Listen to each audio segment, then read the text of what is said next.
The multi-domain task force has challenged ourselves to operate at the speed of relevance, so I plan to keep these remarks short.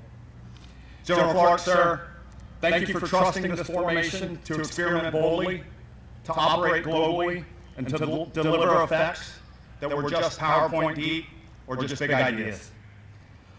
Much of our success stems from the confidence you had in this organization and its potential well before it was realized by the Joint Force. To my wife, Jenny, you are my constant source of strength.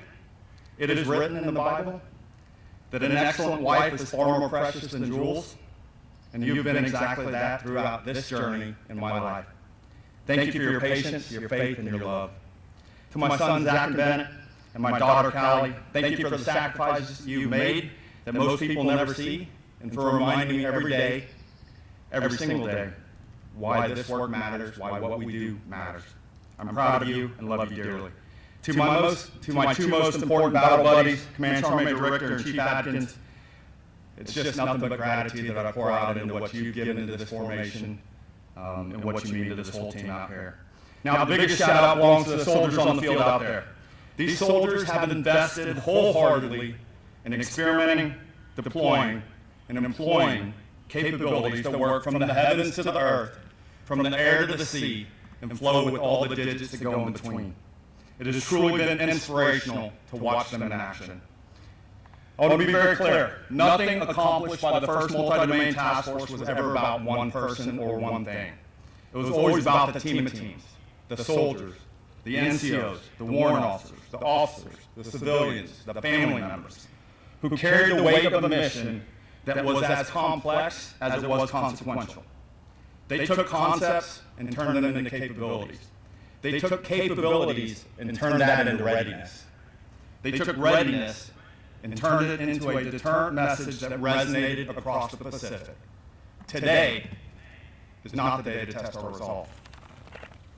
These soldiers built the Army's future while simultaneously operating in the most demanding theater. They did it with professionalism, creativity, and a level of initiative that made this formation set the pace for the Army's transformation. My journey with this team started back in 2021 when General Eisenhower was standing up the NDTF. I had no idea I was going to one day command the formation, and I'd eventually take it from General Harrington and try to carry on the momentum he had, or he was driving as Storm 6. Sir, it's been an honor to follow you, and now to join you again as your deputy commander. Nothing but bright things in the future. Before I took command, I thought my job was to operationalize the complex capabilities that this formation brought and to throw them out into the Pacific as far forward as we can to compete every day. When I did my initial counseling with the former USPAC commander, he said, absolutely, you got to do that, you can't do it fast enough. But also, we're trying to create something new. It's called the multi-domain command. So in my mind, two thoughts jumped in all at once. First was like, okay, no pressure.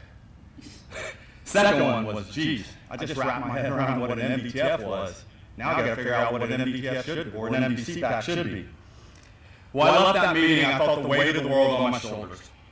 But when I got to the MDTF and I met the 7th ID team, what seemed like a daunting set of tasks all seemed achievable because I quickly realized the amount of phenomenally talented individuals we had on this team of teams. We spent 2 years relentlessly campaigning, coupling expertise with creativity to figure it out, and proving what is possible when all believe in the value of our mission and they all feel a valued part of that mission. Today we stand here as real units of action, real capabilities, and another transformed formation. This merger isn't an ending, it's just another milestone as we continue to move at the pace of relevance. Because that's who we are, and our work will never be finished. It's been an honor of my career to serve with this formation. We built something historic, and we're continuing to build something historic, something consequential, and something that could potentially stop the next war. But most importantly, we stand ready to do what only we could do. Every soldier on this field can proudly say, trust in me to win first. Storm 6 signing off the net, Bayonet 9 signing off.